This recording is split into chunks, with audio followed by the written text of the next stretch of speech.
అప్పు గురించి కనకం చెప్పిన నిజంతో షాక్ అయిన ధాన్యలక్ష్మి రుద్రాని. ఆనందంలో కళ్యాణ్, కావ్య, రాజ్, అపర్ణ. ఇంతకు ఏం జరిగింది?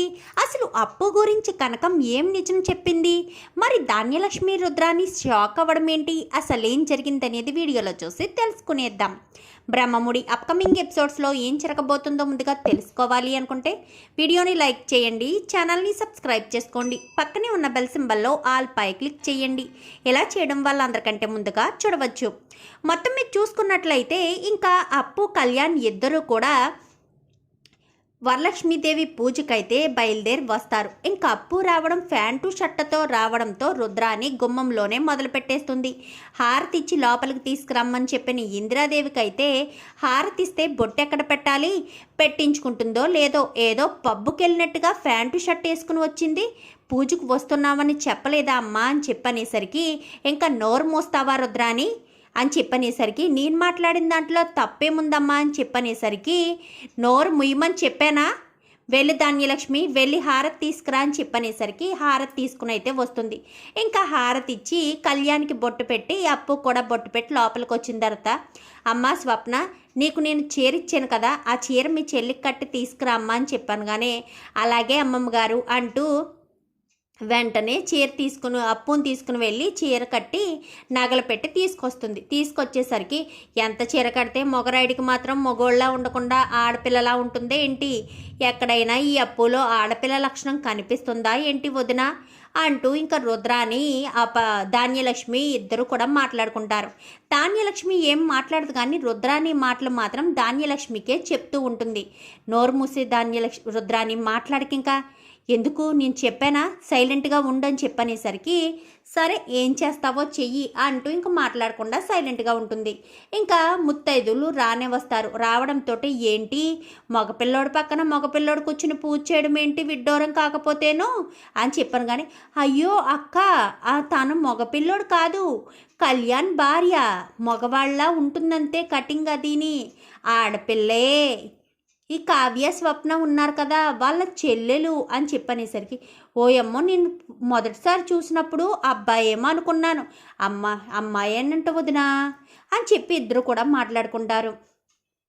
కళ్యాణ్ పెళ్ళి చెప్పా చేయకుండా భలే చేసేసా వదిన, మొదటి పెళ్ళేమో అలా అయింది, రెండో పెళ్ళేమో ఏమో చెప్పా చేయకుండా చేసేసావు, ఏకంగా వరలక్ష్మి వ్రతానికే పిలుస్తున్నారని చెప్పాను. కానీ అన్నీ మనం అనుకున్నట్టు మన చేతుల్లో ఉంటాయేంటి, కొంతమంది ప్లాన్ చేసుకుంటారు, వాళ్ళ చేతుల్లోనే ఉంటాయి తప్ప మన చేతుల్లో ఎక్కడుంటాయిలే వదిన అనుకుంటూ ఇంకా వచ్చిన అమ్మలక్కలకి రుద్రాని ఆల్రెడీ చెప్తుంది, ఏదో ఒకటి మాట్లాడండి, అస్సలు గొడవ పడ్డానికే ప్రయత్నించాలి, వాళ్ళు తగ్గకూడదు ఎక్కడా కూడానని చెప్పి రుద్రాని ఆల్రెడీ చెప్పేసరికి ఇంకా అమ్మలక్కలు అలా మాట్లాడుతుంటారు. కావ్యకి, స్వప్నకు చాలా కోపం వస్తుంది. కానీ పూజ కదా ఏం మాట్లాడకూడదు, తప్పు వాళ్ళదవుతుందని ఇంకా సైలెంట్గా ఉండిపోతారు. కనకం రానే వస్తుంది. ఇదిగో వదిన, ఈ ముగ్గురు ఆడపిల్లలకి కన్న తల్లి ఇంగో ఆవిడే, తల్లి తండ్రి నాళ్ళు అని చెప్పాను. కానీ పేదవారులా ఉన్నారు అని చెప్పాను. కానీ పేదవారు కాబట్టే కదా కోట్ల ఆస్తికి గేలం వేశారు అంటారు కదా, వెంట్రుక వేస్తే వస్తే కొండ, లేదంటే వెంట్రుక పోతుందని ఆ లెక్కన వేశారు. మొత్తానికైతే వర్కౌట్ అయ్యి ఏకంగా తంతే బూర్లు బుట్టలోనే పడ్డారు ముగ్గురు పిల్లలును. ఎవరైనా ఒకే ఇంటికి ముగ్గురు పిల్లలు కోడలుగా వెళ్తారా, ఎంత అదృష్టం కాకపోతేను అని చెప్పి మాట్లాడుకుంటూ ఉంటారు. ఇంకా రుద్రాని అవును నిజమే అంటూ ఇంకా రుద్రాని కూడా మాట్లాడుతుంటుంది. ఏ అప్పు పూజ నీకు ఎలా చేయాలో తెలుసా అంటూ రుద్రాని అడిగేసరికి మీకెలా చేయాలో తెలుసా అంటూ ఇంకా స్వప్న అయితే అంటుంది, నాకు ఎలాగా చేయాలో తెలుసు అనగానే దానికి ఎలా చేయాలో మాకు తెలుసు, మేము చెప్తాం, దానికి తెలియకపోతే చిన్నపిల్ల కదా, మేమిద్దరం అక్కలం ఉన్నాం కదా, పూజ ఎలా చేయించాలో మాకు బాగా తెలుసు, మేము చెప్తాం, మీకులాగా మేమేమి ఎదుటి మనిషి బాధపడేటట్టు చెయ్యం కదా, మాకు తెలుసులే, మీరు కొంచెం సైలెంట్గా ఉంటే పూజ జరుగుతున్నంతసేపును మేము ప్రశాంతంగా పూజ చేసుకుంటాం అంటూ స్వప్న చెప్తుంది. ఏంటి అని చెప్పాను. కానీ ఏంటేంటి, నేను నిజమే కదా చెప్తున్నాను అత్తయ్య, వచ్చిన వాళ్ళు మీ వాళ్ళు అనుకుంటా, ఎక్కువ మాట్లాడుతున్నారు, వాళ్ళ ముందు మీ పరువు పోవడం నాకు అంతగా ఇష్టం లేదు, మీరు ఎంత తగ్గి మాట్లాడితే అంత బాగుంటుంది, లేదంటే మీ పరువే పోతుంది అంటూ ఇంకా స్వప్న మాట్లాడేసరికి రుద్రాని సైలెంట్ అయిపోతుంది. ఇంకా పూజకి ఏర్పాట్లు చేసి పూజ చేస్తూ ఉంటారు.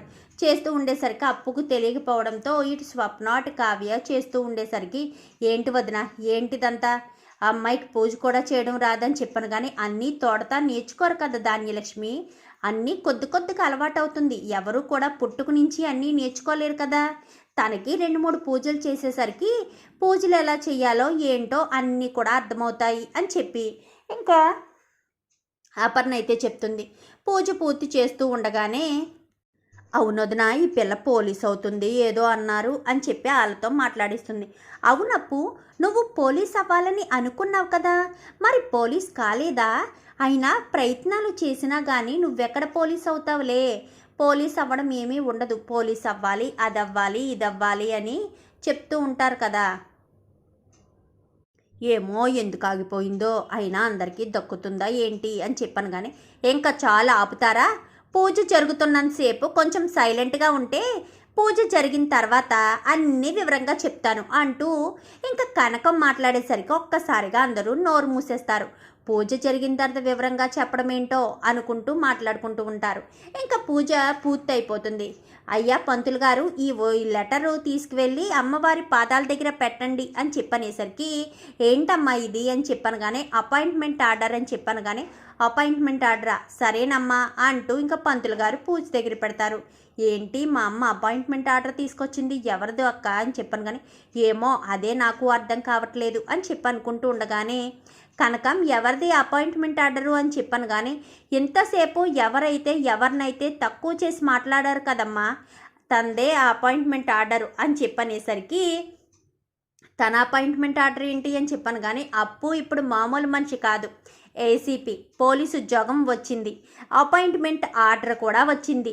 ఆ విషయం తనకు కూడా నేను చెప్పలేదు. ఇక్కడ పూజ జరుగుతుంది కదా, పూజలో పెట్టి అందరి సమక్షంలో ముఖ్యంగా మీ చేతుల మీద తనకు ఇవ్వాలన్న ఉద్దేశంతోనే ఇక్కడికి తీసుకొచ్చాను. ఇంక ఈలోపు రుద్రాణి గారు ధాన్యలక్ష్మి గారు ఇంకా నోటుకొచ్చినట్టల్లా మాట్లాడడం, అలాగే రుద్రాణి గారు ఏర్పాటు చేసిన అమ్మలక్కలు కూడా మాట్లాడడంతో ఇంకా నేను నిజాన్ని బయట పెట్టాల్సి వచ్చింది. అందుకనే ఇలా అపాయింట్మెంట్ ఆర్డర్ని పంతులు గారికి ఇచ్చాను అని చెప్పనేసరికి ఒక్కసారిగా రుద్రాణితో పాటు ఇంకా అక్కడికి వచ్చిన అమ్మలక్కలు అందరూ కూడా షాక్ అయిపోతారు. ఏసీపీ అంట, పోలీస్ అంట, అయ్య బాబాయ్ పోలీస్ అంటే భయమే కదా వదిన, మనం మాట్లాడకుండా ఉండడమే మంచిది. ఇచ్చిన తాంబూలం పెట్టిన ప్రసాదం తినేసి సైలెంట్గా వెళ్ళిపోదామని ఇంకా ఆ క్షణం నుంచి కూడా నోరు విప్పకుండా సైలెంట్గా ఉంటారు. ఏంటి ఇప్పటి వరకు గలగలా మాట్లాడారు, ఇప్పుడు మాట్లాడరు ఏంటి? ఏం మాట పడిపోయిందా? పోలీస్ అనగానే ఈ పోలీస్ అంటే మీరేం తప్పులు చేశారో అన్నీ బయటకు వచ్చేస్తాయని భయపడ్డారా ఏంటి అంటూ ఇంకా కనకం అనేసరికి ఇంకా ఏమి లేదు పోలీస్ అని చెప్పావు కదా కనకం గారు, అందుకే ఇంకెందుకు మాట్లాడడం, సైలెంట్గా ఉండడమే మంచిది.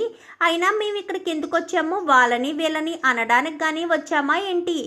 ఏదో పూజ చేస్తున్నారు కదా, తాంబూలం పెట్టిన ప్రసాదం తినేసి వెళ్ళిపోదామని వచ్చాము. మాకెందుకమ్మా ఇక్కడ గొడవలన్నీనో, మేమెందుకు లేనిపోని అన్నీ నెత్తి మీద వేసుకోవడం అని చెప్పి ఇంకా వాళ్ళైతే ప్రసాదం ఇస్తారా వదిన గారు అని చెప్పాను కానీ ఇచ్చిన తర్వాత తాంబూలం తీసుకుని వెళ్ళిపోతారు.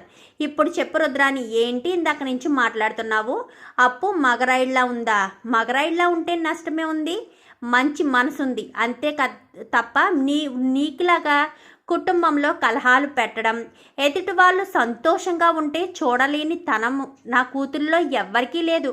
ముగ్గురంటే ముగ్గురు కూడా అందరూ సంతోషంగా ఉండాలి, అందరిలో నేను ఉండాలి అనుకునే రకాలే తప్ప అందరూ నవ్వుతూ ఉంటే నేను కుళ్ళి ఏడవాలి, నేను ఏడుస్తూ ఉంటే అందరూ నవ్వుతూ ఉన్నారు అన్న బాధ వాళ్ళకి ఎప్పుడూ లేదు. వాళ్ళు ఎప్పుడు కూడా వాళ్ళకి ఏం తోచిందో అదే చేస్తారు, ఏమనుకున్నారో అదే చేస్తారు తప్ప మనసులో ఒకటి పెట్టుకుని కుతంత్రం అంటూ ఏం పెట్టుకోరు అని చెప్పనేసరికి కనకం అని చెప్పాను కానీ ఏంటి ధాన్యలక్ష్మి నిన్నే అంటున్నాను అనుకుంటున్నావా?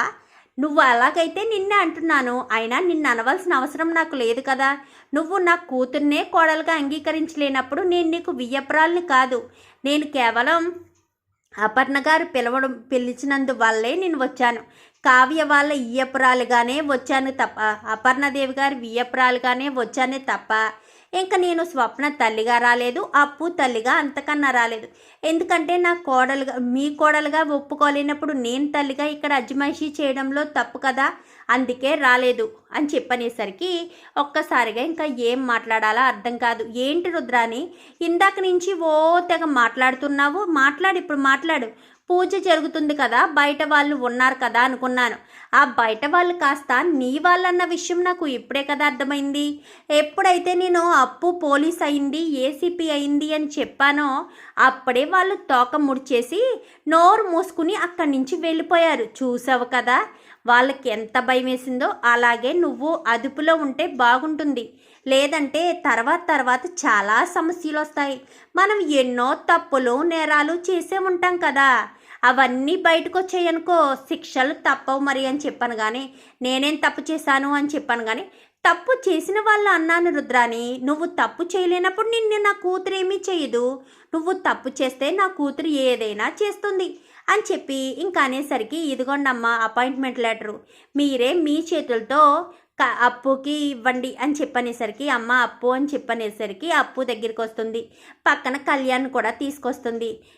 ఇదిగో అమ్మ అపాయింట్మెంట్ లెటరు, ఇంకా అభివృద్ధి చెందాలని అని చెప్పనేసరికి మీ చల్లని చేతితో ఇస్తున్నారు కదా అమ్మమ్మ గారు, ఖచ్చితంగా అభివృద్ధి చెందుతాను, మంచి పేరును తెచ్చుకుని మా అమ్మ వాళ్ళకి ఇటు అత్తింటి వాళ్ళకి ఎలాంటి చెడ్డ పేరు రాకుండా చక్కగా చేసుకుంటాను అని చెప్పనేసరికి ఏంటి ధాన్యలక్ష్మి, నీ కోడల్ని ఇప్పుడు కూడా ఇంట్లోంచి బయటకి పంపించేస్తావా, లేక ఇంట్లోనే నీ కోడలుగా ఒప్పుకొని ఇంట్లోనే ఉండనిస్తావా అని చెప్పి ఇంకా ఇంద్రదేవ్ అనేసరికి మీ ఇష్టం అత్తయ్య గారు, మీరు ఎలాంటి నిర్ణయం తీసుకున్నా కానీ నేను దేనికి అభ్యంతరం చెప్పను, మీ వెంటే నా అడుగులు అని చెప్పి ఎప్పుడూ లేనిది అలా మాట్లాడేసరికి ఒక్కసారిగా ఏంటి అపర్ణ, ఎప్పుడూ లేనిది ధాన్యలక్ష్మి ఏంటి నా వెంట తన అడుగులు అంటుంది, నాకేమీ అర్థం కాలేదు అని చెప్పనేసరికి పోలీస్ అనగానే భయపడినట్టుంది అత్తయ్య, మీరు ఏం చెప్తే అదే చెప్తానంటుంది కదా, చెప్పండి ఏదో ఒక నిర్ణయం అని చెప్పాను. కానీ ఏం కళ్యాణ్ ఇక్కడే ఉంటారా అని చెప్పాను. కానీ లేదు నానమ్మ అని చెప్పనేసరికి లేదురా కళ్యాణ్ మీరు ఇక్కడే ఉండి నిన్ను నువ్వు ప్రూవ్ చేసుకో అని చెప్పి రాజు చెప్పేసరికి వద్దన్నయ్య అనగానే నా మాట కాదనకు అని చెప్పి రాజు పాలవంత పెడతాడు. మరి కళ్యాణ్ ఒప్పుకుంటాడా, ఇంట్లోనే ఉంటాడా, అసలు ఏం జరగబోతుంది అనేది రాబోయే ఎపిసోడ్స్లో చూసి తెలుసుకునేద్దాం. మా వీడియో కనుక మీకు నచ్చినట్లయితే వెంటనే లైక్ చేసి మా ఛానల్ని సబ్స్క్రైబ్ చేసుకుని పక్కనే ఉన్న బెల్ సింబల్లో ఆల్ పై క్లిక్ చేయండి. ఇలా చేయడం వల్ల అందరికంటే ముందుగా చూడవచ్చు.